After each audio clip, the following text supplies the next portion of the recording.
প্রিয় প্রণয়িনী সিজন 2 জান্নাত নুসরাত পর্ব সংখ্যা 10। পৃথিবী গোল। এই গোলাকার পৃথিবীতে দেখা হওয়া মানুষগুলো এক সময় সবাই সবার থেকে দূরে চলে যায়। গোল পৃথিবীর এক প্রান্তে একদল মানুষ বাস করে, তো অন্য প্রান্তে আরেক দল মানুষ বাস করে। নুসরাত কখনো বিশ্বাস করতো না পৃথিবীর এক প্রান্তে একবার যার সাথে দেখা হয়েছে ওই মানুষটার সাথে আবারও দেখা হয়, আর যদি সম্ভাবনা থেকে থাকে তাহলে কৃণ। কিন্তু সেটা সম্পূর্ণ ভুল প্রমাণ করে দিয়ে আজ তৃতীয়বারের মতো সামনাসামনি হলো সেই মানুষটার। প্রথমবার হয়তো তাকে বাঁচানোর জন্য লোকটা এসেছিল, দ্বিতীয়বার দেখাটাও অনাকাঙ্ক্ষিত ছিল, আর তৃতীয় দেখাটা কি দ্বিতীয় দেখার মতো অনাকাঙ্ক্ষিত নাকি ভাগ্য তাদের বারবার নিজের তথাকথিত তাকদিরের কাছে এনে দাঁড় করাচ্ছে? কে জানে, হয়তোবা তাকদির বলে কিছু একটা আছে। যতই তুমি নিজের তাকদিরের কাছ থেকে পালাতে চাইবে তত সেই তাকদির তোমাকে গ্রাস করে ফেলবে, মুখোমুখি করবে নিয়ে গিয়ে নিজের তথাকথিত অতীত, বর্তমান ও ভবিষ্যতের। নুসরাত মুখ দেখা বোঝা গেল এই লোকটার সাথে সে আবারও দেখা হওয়া মোটা আশা করেনি, যার সাথে গত দুদিন আগে নুসরাত জব্বর বেয়াদবি করে আসছে। সেই লোকটার সাথে সামনাসামনি দেখা হতেই নুসরাতের মুখ দেখার মতো হলো। যার সাথে এ জীবনে সামনাসামনি হবে না ভেবেছিল, সেই মানুষটার সাথে আবারও দেখা হলো। এটা কি অনাকাঙ্ক্ষিত নাকি অন্য কিছু? ভাগ্য কেন বারবার এই লোকটার সাথে নুসরাতের দেখা করাচ্ছে? নুসরাত চায় না তো এই লোকটার সাথে বরংবার এভাবে দেখা হওয়া, কিংবা এই তাকদির ভাগ্য যাই হোক কেন বরংবর এই ঠাডা পড়া লোকটার সামনে এনে দাঁড় করাচ্ছে। কোনো একটা কথা বা লেখা এরকম ছিল, তোমার তাকদির যখন আগে থেকে লেখা, তাহলে তুমি কেন তাকদির নিয়ে এত চিন্তা করো? তাকদির ছেড়ে দাও তাকদিরের উপর, যা হওয়ার তা দেখা যাবে। কারণ আল্লাহ তাআলা উত্তম পরিকল্পনাকারী, তিনি তোমার এবং তোমার ভালো হবে কিসে সেটা নির্ধারণ করেই তোমার তাকদির লিখেছেন। কিন্তু যদি তুমি তাকদিরের বিরুদ্ধে যেতে যাও তাহলে শুনে রাখো, তাকদির তোমাকে এমনভাবে গ্রাস করে ফেলবে, মনে হবে তুমি এক অন্ধকার গুহায় বা অতল এক গহ্বরে ফেসে গিয়ে ভয়ঙ্কর ভাবে, যা থেকে রেহাই পাওয়া কোনো রাস্তা নেই। চারিদিকে মাগরিবের আজানের ধ্বনি বেশি আসছে। এখনও নাসির সাহেব সোসাইটির মসজিদে আজান দেননি ইমাম সাহেব। আশেপাশে থাকা সোসাইটির মসজিদ থেকে বেশি আসছে আজানের করধ্বনি। গেটের সামনে দাঁড়িয়ে ক্ষিপ্ত গতিতে কলিং বেল চাপ দিচ্ছেন নাসির সাহেব, কিন্তু কেউ দরজা খুলছে না। তাই রাগে বিরক্তিতে আর মশার কামড়ে জ্বালার হুক্কার দিয়ে উঠলেন নাসির সাহেব। নাজমিন, দরজা খুলো তাড়াতাড়ি, মাথা গরম আছে এমনিতে, আর গরম করো না। নাসির সাহেবের হুক্কার হুঁশিয়ারি বা আদেশের স্বরে বলা কথা কি বাগান ভেদ করে ডুপ্লেক্স বাড়ির ভিতরে প্রবেশ করল তা নাসির সাহেবের বোঝার চেষ্টা করলেন না। তিনি ওখানে দাঁড়িয়ে নিষ্পিস করা পা দিয়ে দাঁড়িয়ে থাকলেন। যদি পারতেন আজ এই গেট টপকে বাড়ির ভেতরে ঢুকতেন, তবে কিন্তু একটা থেকেই যায়। এভাবে বাড়িতে প্রবেশ করলে গেটের রঙে স্কেচ পড়বে, আর তার জন্য খরচ করতে হবে এতগুলো টাকা। আর এই নাসির কখনো নিজের টাকা এমনি খরচ করে না। টাকা খরচ করার ভয়ে নাসির সাহেব গেটের সামনে দাঁড়িয়ে আসেন চুপচাপ। যে টাকার বিষয় যদি না আসতো তাহলে নাসির সাহেবকে জীবনে কেউ এই দেওয়াল টপকানো থেকে আটকাতে পারতো না। নাসির সাহেব রাগ থামানোর চেষ্টা করলেন। বাড়িতে এত রাগ নিয়ে প্রবেশ করলেন নাজমিন বেগমের কাছ থেকে জারি খেতে হবে, আর তার কারণও সে নিজে। এর আগেও যখন সুফি খাতুনের ভালো পাত্রের সন্ধান দিতে পারেননি, তাহলে কেন আবার সুফি খাতুনের উপর বিশ্বাস করে গেলেন উনি? এটা ভেবেই হাই হুতাশা করে মরে যাচ্ছেন ভিতর ভিতর নাসির সাহেব। এবার নাসির সাহেবের নিজের ইচ্ছা হলো নিজের মাথাটা গেটে ধরে দুটো দুমদাম বাড়ি দিতে। যেই কথা সেই কাজ বাড়ি দেওয়ার জন্য গেটের দিকে এগিয়ে যেতেই মনে হলো, আরে রং তো উঠে যাবে, তার জন্য খরচ হবে মোটা অঙ্কের টাকা। আর এসব ছোটোখাটো বিষয়ে সৈয়দ নাসির উদ্দিন টাকা খরচ করেন, তাহলে সোসাইটিতে তার বদনাম হয়ে যাবে, সবার মুখে আলোচনায় থাকবে নাসির সামান্য একটা স্ক্র্যাচের জন্য হাত ভর্তি টাকা খরচ করছে। নাসির সাহেব চিন্তায় বেকাত গটিয়ে গেট খুলে গেল শব্দ করে। নাসির সাহেব শক্ত হাতে গেটের লক করতে যাবেন, ধাক্কা মেরে সুফি খাতুন এসে বাড়িতে প্রবেশ করলেন। টুট টেনে মৃদু হাসি হাসলেন, যা নাসির সাহেবের নিকট দৃষ্টি টেকল। তিনি এক প্রকার মুখজামটা দিয়ে বাড়ির ভিতরে প্রবেশ করলেন। সুফি খাতুন নাসির সাহেবের কাছ থেকে মুখজামটা খেয়েও চোখ মুখ উল্টে নিলেন। গেট লক করে বাড়িতে প্রবেশ করলেই নাসির সাহেবের পিছু পিছু ড্রয়িং রুমে পা দিতেই দেখলেন সোফার উপর শুয়ে আছে আহান। মুখের সামনে এক বাটি পপকর্ন, আধুনিক ধাঁচের কিচেন কাউন্টারে বসে ইরহাম মুরগির লেগ পিস খাচ্ছে কর্মর শব্দ করে। সুফি খাতুন ডুব গিলেন লেগ পিসের দিকে তাকিয়ে, লুবি চোখে তাকিয়ে রইলেন ইরহামের হাতের দিকে। ইরহাম সুফি খাতুনের এরূপ দৃষ্টি দেখে নাক কুচকে নিল উপরের দিকে। কিছুটা শাসিয়ে বলে উঠে, একদম আমার খাবারের দিকে নজর দিবে না। ওই যে তোমার নাতি বসে আছে, পপকর্ন খাচ্ছে, ওইসব খাও, এগুলো আমার জন্য স্পেশালি মেজমা বানিয়েছে। সুফি খাতুনের মুখ পাংশুটে বর্ণে ধারণ করলো। টুকচুকা করে শ্বাস ফেলে সোফায় বসলেন। এর মধ্যে নাজমিন বেগম মাথা থেকে পেছনে ওড়না খুলতে খুলতে ইরহামকে জিজ্ঞেস করলেন, আব্বু আর কিছু খাবে তুমি? ইরহাম দুপাশে মাথা না আড়ায় না ভঙ্গিতে। এর মধ্যে নাজমিন বেগমের চোখ দিল সুফি খাতুনের দিকে। না চাইতো এতক্ষণের ভালো থাকা মেজাজটা খারাপ হয়ে গেল। তিনি বুঝে পান না ছোটো এত ভালো আর ছোটো এর মা এত খারাপ কিভাবে। নাজমিন বেগম নিজের মেজাজ খারাপ করতে চাইলেন না, তাই কিচেনের সিঙ্কে থাকা বাটিগুলো ধুয়ে রাখতে গেলেন। দু হাতে হাতা গুটিয়ে নিতেই ইরহাম বলে উঠে, একদম তুমি ওখানে আসবে না, আমি ধুয়ে রাখবো। নাজমিন বেগম কথা শুনলেন না। হাতা গুটিয়ে এগিয়ে যেতেই ইরহাম লাফ মেরে কিচেন কাউন্টার থেকে নেমে নাজমিন বেগমকে ঠেলে বের করে দিল সেখান থেকে। কিচেনের দরজা লাগাতে লাগাতে শক্ত কণ্ঠে বলল, তুমি কি চাও তোমার মেয়ে আমাকে এসে পিটা? মেজমা, তোমার মতিগতি আমার কাছে ভালো ঠেকছে না।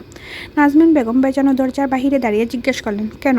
ও তোমাকে কেন পেটাবে? আরে, কথাটা বলতে বলতে ইরহাম বেজানো দরজা আবার খুলে নাজমিন বেগমের গলা পেঁচিয়ে ধরল। দু হাতে গলা পেঁচিয়ে নিয়ে বলল, উফ সুইট হার্ট, বোঝার চেষ্টা করো। তোমার মেয়ে আমাকে বলে গিয়েছে যে যে বাটিতে খাবো সেই বাটি যেন নিজ দায়িত্বে ধুয়ে রাখি, নাহলে ওই জল্লাদ মেয়ে বিনা পাউডারে আমাকে ওয়াশিং মেশিনে ফেলে ধুয়ে দিবে। নাজমিন বেগম মুখে হাত দিয়ে অবাক কণ্ঠে জানতে চাইলেন, সত্যি ওই পাগল এসব বলেছে? ইরহাম নির্দোষ ভঙ্গিতে মাথা দুলালাম। দুজনে একজন খেয়াল করলো না দূরে বসা সুফি খাতুন সূক্ষ্ম নজরে দুজনের দিকে তাকিয়ে আছেন আর গালে হাত দিয়ে কোনো একটা বিষয় মেলাচ্ছেন। এর মধ্যে গড়গড় করতে করতে নাসির সাহেব এসে হাজির হলেন ড্রয়িং রুমে। চোখ মুখে স্পষ্ট রাগের বহিঃপ্রকাশ করছে। নাসির সাহেবের পিছু পিছু ইসরাত নেমে আসছিল, চোখ মুখে কি হয়েছে জানার উদ্যোগে। প্রশ্নাত্মক চাহনি মায়ের দিকে ছুড়ে দিতেই নাজমিন বেগম মাথা নাড়িয়ে পরে বলবেন জানালেন। নাসির সাহেব রাগ দেখে আজ করতে পেরেছিলেন নাজমিন বেগম কি হয়েছে, আর এখন তা পুরোপুরি পরিষ্কার তার কাছে যে সুফি খাতুন আবারও কোনো আজ বুড়ো না হয় বয়স্ক লোক ধরে নিয়ে এসেছেন ইসরাতের জন্য, আর এজন্য মহামান্য স্বামী এত রাগ। তাই চুপচাপ দাঁড়িয়ে রইলেন নাসির সাহেবের কথা বলার অপেক্ষায়। চুপচাপ দাঁড়াতে কোথায় পারলেন। ইরহাম পেছন থেকে উকি মারল প্রথমে ড্রয়িং রুমে, তারপর নাজমিন বেগমের কাঁধ দিয়ে তাকে জিজ্ঞেস করে, মেজমা কি হয়েছে? মেজো আবু এরকম খেপা সারের মতো হয়ে আছেন কেন? নাজমিন বেগম মাথায় হাত করে চোখ পাকালেন ইরহামকে, হাসি আটকানোর চেষ্টা করে মুখে মেকি রাগ এনে বললেন, ইরহাম। ইরহাম নিজের মাথা রাখলো নাজমিন বেগমের কাঁধে, চুট উল্টে জিজ্ঞেস করলো, ইরহাম কি সুইটহার্ট? ফ্লার্ট করা বন্ধ করো বে তুমি। নাজমিন বেগম প্রশ্নে ইরহাম দুপাশে মাথা নাড়ালো। তাদের কথোপকথনে সুফি খাতুন দূরে বসে তেরা চোখে দেখলেন। এর মধ্যে নাসির সাহেব কেটে কেটে গলায় বললেন, এই বুড়ো নিজাম শিকদারকে তুমি আমার মেয়ের জন্য পছন্দ করতে পারলে? তোমার উপর সামান্য বিশ্বাস করায় বিশ্বাসের এই মূল্য দিলে তুমি ফুপি? আহান পপন খেতে খেতে উঠে বসলো, ইসরাতকে নিজের পাশে বসার জায়গা করে দিল। ইসরাত বসলো ইহানের পাশ ঘেঁষে শান্ত ভঙ্গিতে। তারপর দুজন একসাথে বসে মুখে পপকর্ন পুড়তে শুরু করলো। পপকর্ন খেতে খেতে যখন পাত্র হিসাবে শুনল নিজাম শিকদারের কথা, সিটকে পপকর্ন বের হয়ে আসলো মুখের বাহিরে। কেসে উঠলো শব্দ করে। আহান হালকা হাতে ইসরাতের পিঠে হাত বুলিয়ে দিতে লাগলো। ইসরাতের মুখে দিয়ে বের হয়ে আসলো অনাকাঙ্ক্ষিতভাবে, নিজাম দাদুকে এই মহিলা আমার জন্য পছন্দ করেছে। ইসরাতের নাক মুখ কুচকে গেল। ইচ্ছে করলো বুড়িকে ধরে কয়েকটা দুপদাপ পেটাতে। ইসরাত শুধু মনে মনে ভাবতে পারলো, কিন্তু করতে পারলো না নিজের ব্যক্তিত্ববোধের বাহিরে বের হয়ে। এরপর কানে আসলো সুফি খাতুনের অত্যন্ত কোমল স্বরে, যতটুকু স্বর নরম করলে একটা মানুষকে নিজের আয়ত্তে আনা যায় ততটুকুই এনে বলছেন, নাসির তুই রাগ করছিস কেন? আমি তো তোর মেয়ের ভালোর জন্যই বলছি, আর লোকটার বয়সও তো কম, একদম নাদান শিশু। তোর কাছে বুড়ো মনে হলো তো আরও ভালো। দুদিন পর মরে গেলে সব সম্পত্তি তোর মেয়ের হয়ে যাবে, আরাম আয়সে দিন কাটাবে তোর মেয়ে, রাজ করবে রাজ ওই ছেলেটার বাড়িতে।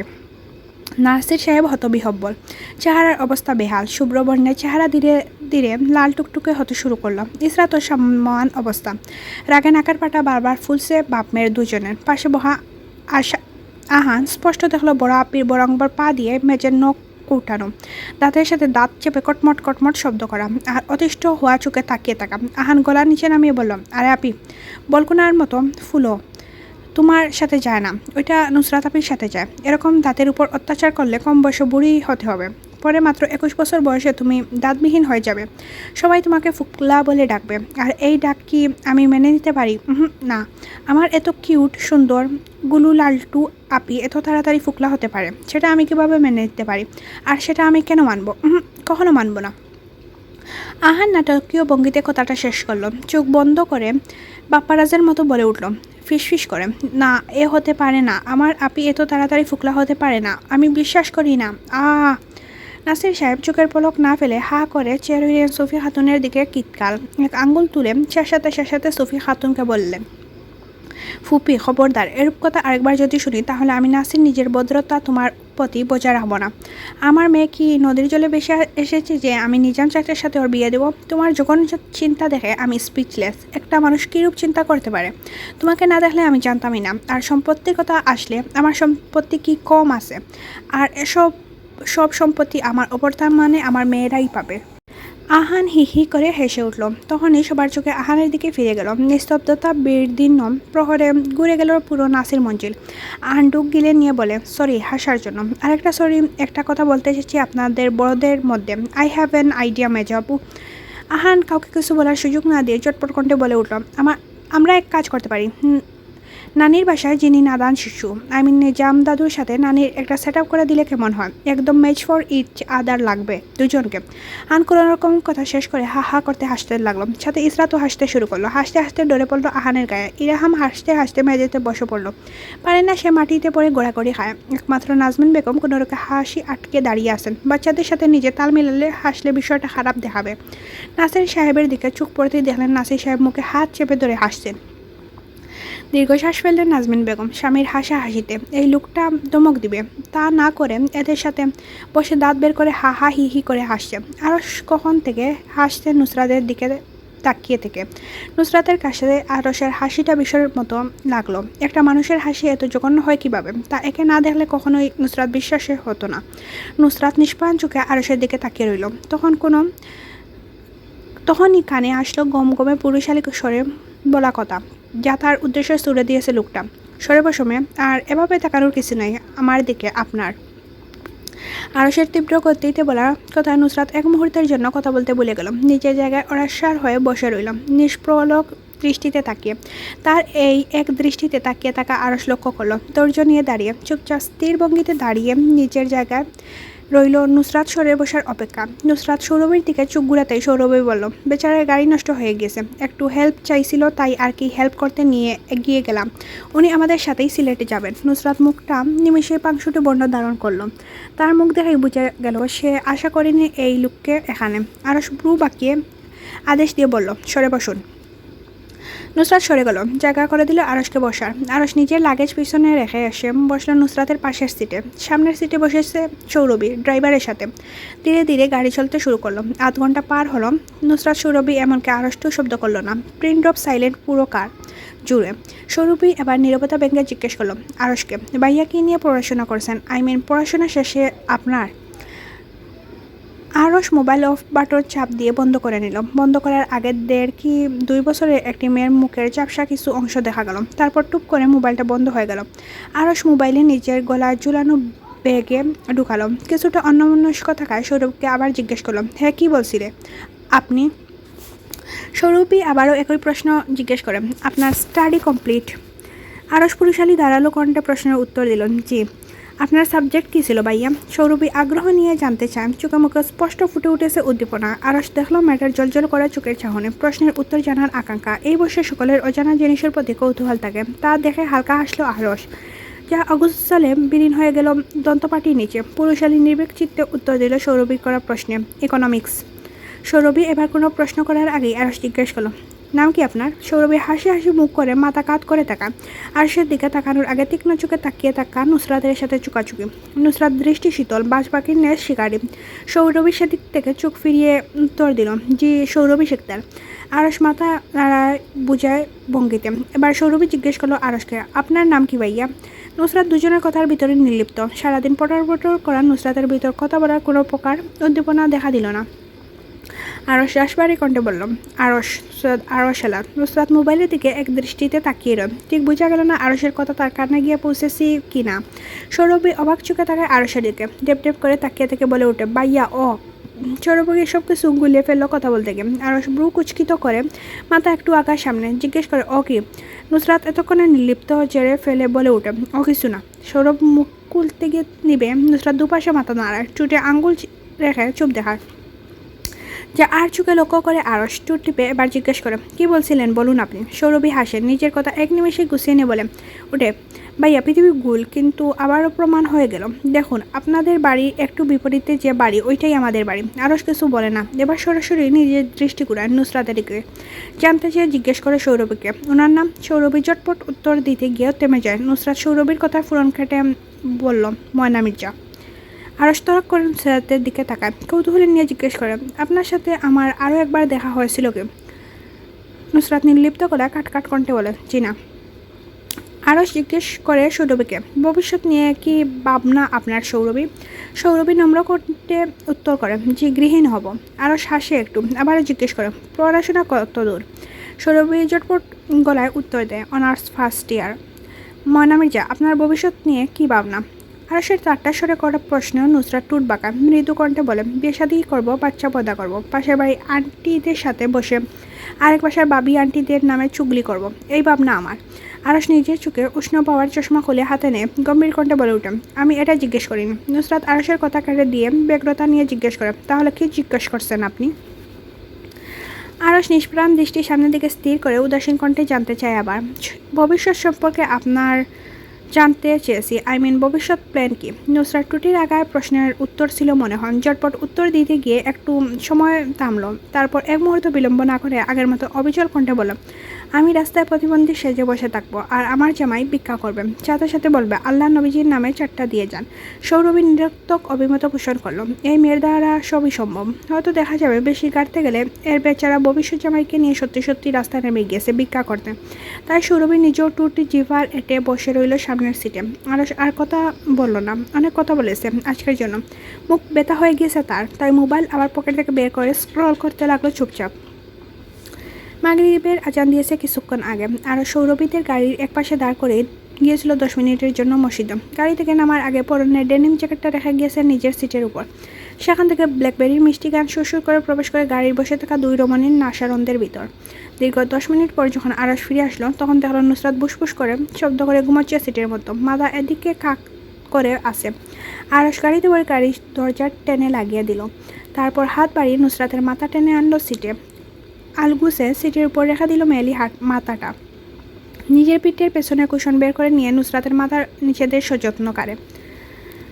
আরশ নিজের চোখ নুসরাত থেকে ফিরাতেই সৌরভীর সাথে যোগাযোগ হয়, তমতম খেল, টুট টিপল আরশ, তারপর একটু সন্দেহী গলায় জিজ্ঞেস করলো, অবিবাহিত? জি না ভাইয়া। আরশ এবার একটু দৃঢ়তা নিয়ে সন্দেহ কণ্ঠে জিজ্ঞেস করে, আর ইউ শিওর সৌরভী? এবার সৌরভী থমকায়, সত্যি তো সে নুসরাতকে কোনোদিন জিজ্ঞেসই করেনি তাদের বাড়ি বিষয়ক প্রশ্ন, কখনো জিজ্ঞেস করেনি সে কি বিবাহিত নাকি অবিবাহিত। সৈয়দ বাড়ির অভ্যন্তরে ঘটে চলা কোনো কিছু তার কাছে পরিষ্কার নয়, আর নুসরাতও কোনোদিন ইচ্ছা প্রকাশ করেনি বলার জন্য নিজের বাড়ির ভিতরে চলা সমস্যার। সৌরভী দ্বিধাদ্বন্দ্বে ভুগে, দ্বিধা নিয়ে নিজেই নুইয়ে যাওয়া মাথা তুলে আমতা আমতা করে বলে, আইজন নবাইয়া, আমি কোনোদিন জানতে চাইনি এই বিষয় ওর কাছে। আরও হাসলো, আর কোনো প্রশ্ন জিজ্ঞেস করলো না সৌরভীকে। রাত গভীর হলো, রাস্তার গাড়ি চলাচল ধীরে ধীরে কমতে শুরু করলো। গ্লাস ভেদ করে বাতাস শর্ষ করে এসে প্রবেশ করলো পুরো গাড়ি যখন সোসাইটির ভিতর ঢুকলো, নুসরাত ধীরে ধীরে চুপ করে তাকালো, মাথা একদিকে করতেই ম্যানলি পারফিউমের তীব্র গ্রান প্রবেশ করলো নাস্তারন্দের ভিতর দিয়ে। চোখ জাপটাতেই বাহিরের ল্যাম্পপোস্টের তীক্ষ্ণ রশি এসে লাগলো চোখে, এক হাত দিয়ে চোখ চেপে ধরলো, তারপর আলো সরে যেতেই গুমগুম কণ্ঠে সৌরভীকে জিজ্ঞেস করলো, চলে এসেছি? তখন নুসরাতের নাকে যাচ্ছে ব্ল্যাকবেরির মিষ্টি গ্রাম। ঘুম পুরোটা না কাটলেও বুঝতে পারল না পাশের ব্যক্তির কাঁধে মাথা রেখে শুয়ে আছে সে। সৌরভী উত্তর দিল ধীরে সুস্থ নুসরাত প্রশ্নের, ম্যাডাম ঘুম শেষ? নুসরাত উঠে বসতে বসতে নাকে হাত ডলল, নাকে নিষ্পিস করছে কোনো কিছু। প্রশ্নের উত্তর দিতে গিয়ে নাক মুখ খেঁচিয়ে হাঁচি দিয়ে উঠল। মুখ থেকে হাত সরাতেই পাশ থেকে কেউ টিস্যু এগিয়ে দিল নাকের সামনে। নুসরাত তা নাকে চেপে ধরে পাশে তাকাতেই কালো মণি বিশিষ্ট পুরুষের চোখের সাথে চোখের মিলন ঘটল। অতঃপর সেদিকে তাকিয়ে থেকে নুসরাত সৌরভকে বলল, আমাকে এখানে নামিয়ে দেয়, আমি একা একা যেতে পারবো। সৌরভী অনীহা নিয়ে বললেন, আর একটু রয়েছে, সামনে গিয়ে নামবে। নুসরাত শুনল না, সে এখানে নামবে বলেছে মানে এখানেই নামবে, কারো কোনো কথা শুনবে না। অগত্যা ড্রাইভারকে সৌরভী গাড়ি থামানোর কথা বলল।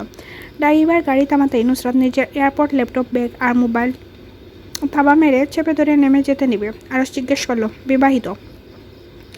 নুসরাত গাড়ির দরজা লক খুলে গাড়ি থেকে নামতে নামতে উত্তর দিল, না। আরশ আবারও রাশবাড়ি কণ্ঠে জিজ্ঞেস করল, বিবাহিত? নুসরাত আবারও নির্লিপ্ত কণ্ঠে উত্তর দিল, না। আরশ নিজের জায়গায় অটল থেকে কঠোর কণ্ঠে জিজ্ঞেস করল, বিবাহিত? নুসরাত শীতল কণ্ঠে উত্তর দিল, না। সৌরভী একবার আরশের দিকে একবার নুসরাতের দিকে শুধু তাকালো। দুজনই বিবাহিত প্রশ্নে আর না উত্তরেই সে আটকে। আবারও সৌরভীর কানে আসলো কর্মর করে, আরশ জিজ্ঞেস করছে, বিবাহিত? নুসরাত গাড়ির দরজা আটকাতে আটকাতে বলল, জি না। আরশ পুরুষালী উদ্দিক কণ্ঠে আবার জানতে চায়, বিবাহিত? নুসরাত তেরসা গলায় বলেন, না।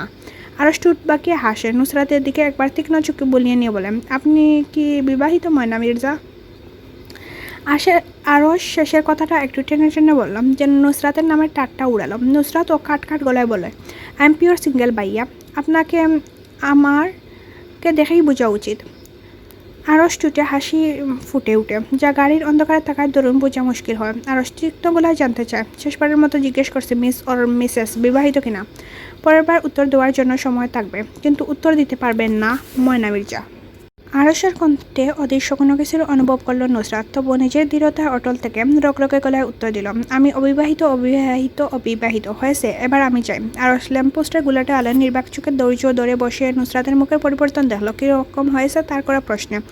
উত্তর দেওয়ার সময় টুট নাড়ানো, কপাল কুঞ্চিত হওয়া, নাকের পাটাতন থেকে গাম মুছে নেওয়া, অতিষ্ঠ হওয়া, এমনকি তার উপর বিরক্ত হয়ে শক্ত হাতের দরজা লাগানো। আরস বন্ধ গাড়ির দরজার দিকে চেয়ে চুলে হাত বুলাতে বুলাতে টুট বাকিয়ে হাসলো, চোখ বন্ধ করে পিছনের দিকে মাথা এলিয়ে দিয়ে বলে উঠল, I like your brand answer in a dangerous way. আপনার প্রতি জানার কৌতূহল আরও একটু বেড়ে গেল ময়না মির্জা। শুধু সত্যটা জানতে দিন, একটু কনফিউশন রয়েছে আপনার প্রতি, সেটা দূর হোক, তারপর বুঝিয়ে ছাড়বো আমি আরও সেলাল কি। দয়া করুন আমি যাকে ভাবছি আপনি যেন সে না হন। আপনি যদি সে হন, ইউ আর টোটালি জমডেড মিসেস আরও সেলাল। নিজের স্টাডি রুমে মাথায় হাত টেকিয়ে বসা এক চওড়া শরীর বিশিষ্ট পুরুষ, বয়স তার 30-এর কোঠায়, কিন্তু এখনও অবিবাহিত। পছন্দসই কোনো রমণী না পায় 30 বছরের এই জীবনে এখনও সিঙ্গেল সে। গম্ভীর মুখভঙ্গি করা তার, চোখ মুখে তীক্ষ্ণতা, চোখ স্থির সামনে ল্যাপটপের দিকে, টুটে ক্রূর হাসি লেগে আছে সামান্য। ল্যাপটপের কিবোর্ডে আঙুল চালাতে চালাতে একসময় তার হাত থামে, বিরক্ত হয় নিজের প্রতি, বা হাতের তালুতে কপাল টেকে নিস্পৃহ ভঙ্গিতে বসে। চোখ বন্ধ করতেই বেশি উঠে ওভাল আকৃতির একটা মুখ, গালগুলো হালকা ফুলো ফুলো, মেলি উঁচু সরু নাকের বা পাশে ছোট্ট একটি নোজ রিং, চোখের পাপড়িগুলো ঘন কালো কিন্তু অতটা লম্বা নয়। নাহিয়ান আপনার পূর্বে জানা মতে মেয়েদেরকে চোখের পাপড়ি লম্বা হয়, তাহলে এই মেয়ের ক্ষেত্রে ভিন্ন থাকে না। বদ্ধ রুমে বসে থেকে থেকে নাহিয়ান হেসে উঠল হুহা করে। 5 সেকেন্ডের ভিতর নিজের হাসি থামিয়ে আগের মতো গম্ভীর হয়ে গেল। রুমে প্রতিধ্বনি হওয়া হাসির তীক্ষ্ণ শব্দ গায়েব হয়ে গেল।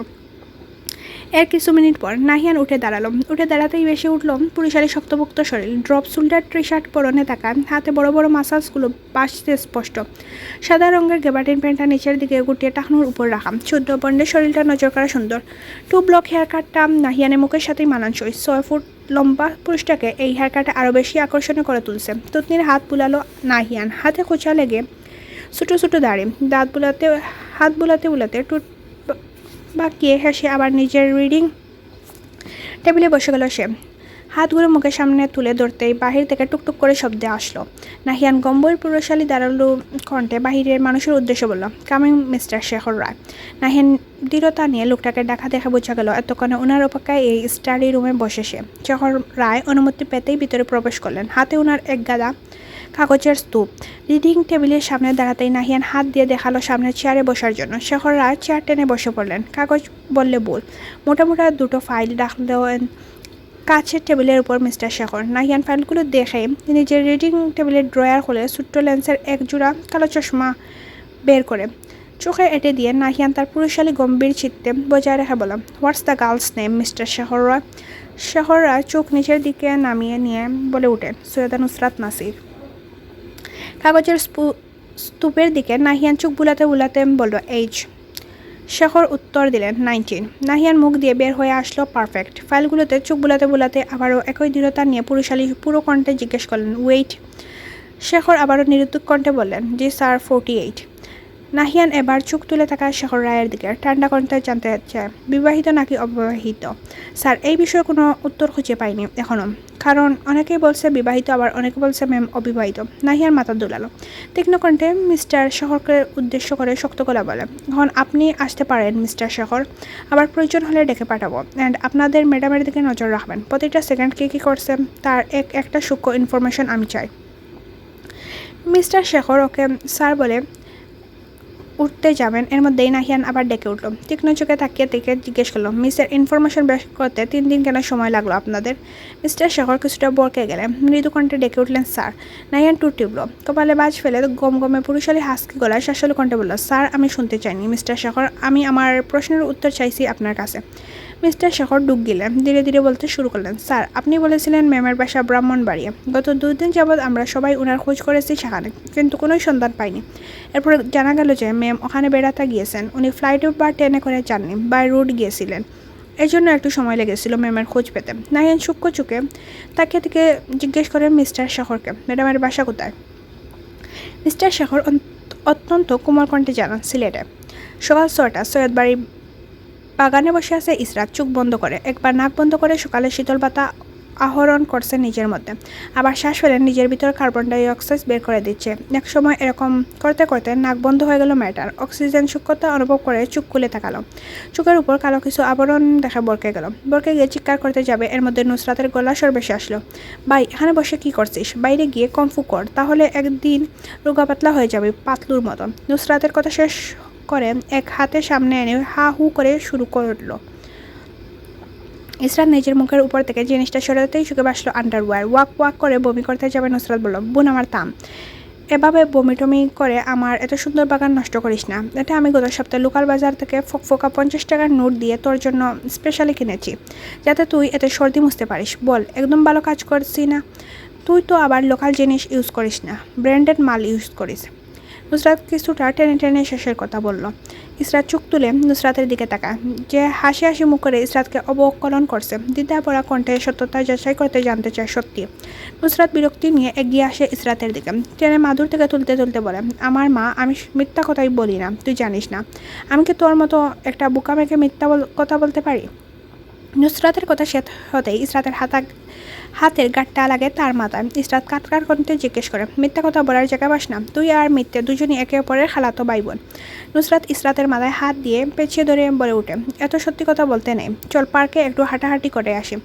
ইসরাত যেতে চাইল না। নুসরাত এক প্রকার টেনে নিয়ে গেল বাড়ির বাহিরে। অগতা না চাইতেও যেতে হলো নুসরাতের টানাটানির কাছে হার মেনে নাসের মঞ্জিলের বাহিরে। সৈয়দ বাড়ি পার হওয়ার সময় দেখা গেল হেলা সাহেবের সাথে। ইসরাত মৃদু কণ্ঠে সালাম দিল। হেলা সাহেব সালাম নিয়ে তা আবার ফিরিয়ে দিলে। নুসরাতের এতটুকু সময় নেই, সে কোনো রকম সালাম করে বাগলো সেখান থেকে, বড় বড় পা ফেলে। নিজাম শিকদার নিজের বারান্দা থেকে জিনিসটা লক্ষ্য করে বিড়বিড় করে আওড়ালেন, বেয়াদব মেয়ে। পার্কের ভিতর প্রবেশ করতেই দেখা হলো ইরহামের সাথে নুসরাতের। ইসরাত ততক্ষণে কিছুটা পিছিয়ে পড়েছে নুসরাত থেকে। ইরহাম নুসরাতকে দেখতে দৌড়ে গিয়ে আসলো দুহাত মেলে। নুসরাতও দৌড়ে মেরে গিয়ে জাপটে ধরল। ইরহাম পিঠে নুসরাত হাত বুলালো। দুজন একসাথে হেসে উঠে অনেকদিন পর দেখা হওয়ার জন্য। ইরহাম মিনমিন করে জিজ্ঞেস করল, ভাই কবে আসছস বাড়িতে? নুসরাত ইরহামের কাঁধ চেপে ধরে পার্কের ভিতর দিকে হাঁটতে হাঁটতে বলে, গতকাল রাতে। ইরহাম অবাক কণ্ঠে বলে ওঠে, তোকে একটা কথা জানাতেই ভুলে গিয়েছি। নুসরাত অবাক কণ্ঠে জিজ্ঞেস করে, কি? ছোটো ভাইয়া ব্রাহ্মণ ভাইয়ারিয়া ছিল এতদিন, আর গতকালই এসেছে। নুসরাত ইরহামকে কথা সম্পূর্ণ এড়িয়ে যায়। শীতল কণ্ঠে জিজ্ঞেস করে, বল তোর দিনকাল কেমন কেটেছে? দুজন কথা বলে বলে পার্কের অন্য রাস্তা দিয়ে চলে যায়, কিন্তু ইরহামের সাথে হাঁটতে আসা সুফি খাতুন তীক্ষ্ণতা নিয়ে তাকিয়ে থাকেন দুজনের গলা পেঁচিয়ে হাঁটার দিকে। দুজনের সাথে এত মাখামাখি ভাব তিনি মুঠেও মেনে নিতে পারলেন না। দাঁড়িয়ে দাঁড়িয়ে ফোন দিয়ে আটলেন কীভাবে কথাটা জন্নার কানে তোলা যায়। সেই বুদ্ধি আসতেই উল্টো পথে ফিরে হাঁটা ধরলেন। শুভ কাজে দেরি কিসের? এক্ষুনি জনার কাছে গিয়ে আলাপ বসাবেন এবং এটা ভালোভাবে জেনে আসবেন। প্রাপ্তবয়স্ক বাচ্চাদের এভাবে ডলাডলি করতে দেন কেন ওনারা? কোনো কি দায়িত্ব জ্ঞান নেই ওনাদের ভিতর? ছে, তার তো চোখেই নাপাক হয়ে গেল। কি জঘন্য জিনিস দেখে ফেলেছেন আজ। সুফি খাতুন নাসিরের কানে কথা তুলবেন ভেবেও বাদ দিলেন। নাসির গতকাল যা অপমান করেছিল তা কি কম? আর এই বেটার কথা সারা নাসির এক পাও হাঁটে না, তাও সুফি খাতুন ভালো করে জানেন। তাই নিজেকে অপমান করার হাত থেকে রক্ষা করার জন্য সুফি খাতুন নাসির মঞ্জিলে না যাওয়ার ভালো মনে করলেন। আর আরও একটা জিনিস তিনি কোনোদিনও ভুলবেন না, মরার আগ পর্যন্ত মনে রাখবেন নাসিরের সেই অপমান।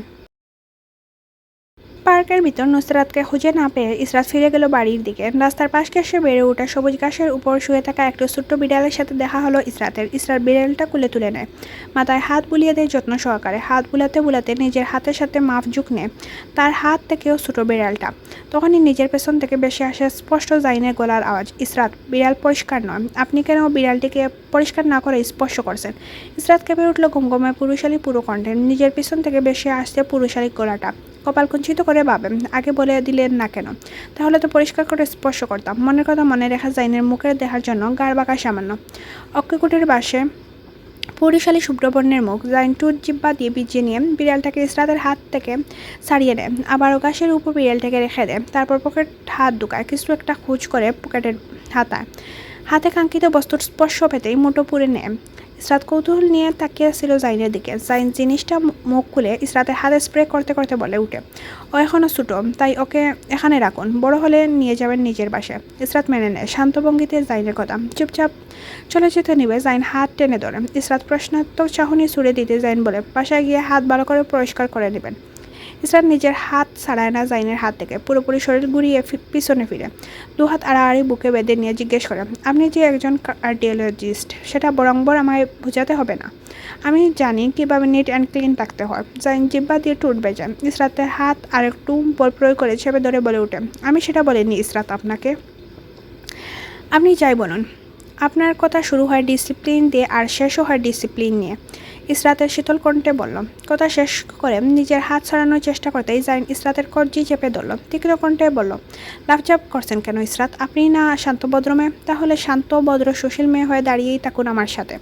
ইসরাত ব্যগ্রতা নিয়ে জাইনের প্রশ্নের উত্তর দেয়, সেটা আমি জানি মিস্টার, এবার আমার হাত ছাড়ুন, নয়তো আমি চিৎকার করব। জাইন দুকাত উঁচায় নির্লিপ্ত চোখে ইসরাতের উপর থেকে নিচ অবকলন করে নির্বিকার কণ্ঠে বলে ওঠে, তো চেঁচান না, আমি কি ভয় পাই নাকি আপনার চেঁচানো? ইসরাত আঙ্গুল তোলে শাসানোর জন্য। জাইন নিজের আঙ্গুল দ্বারা আগোছাড়ে তা নামিয়ে দিয়ে নিচের দিকে ঠান্ডা গলায় বলে ওঠে, ইসরাত, মুখের সামনে তোর জন্য আঙ্গুল তোলা আমি মোটেও পছন্দ করি না, নেক্সট টাইম করবেন না এটা।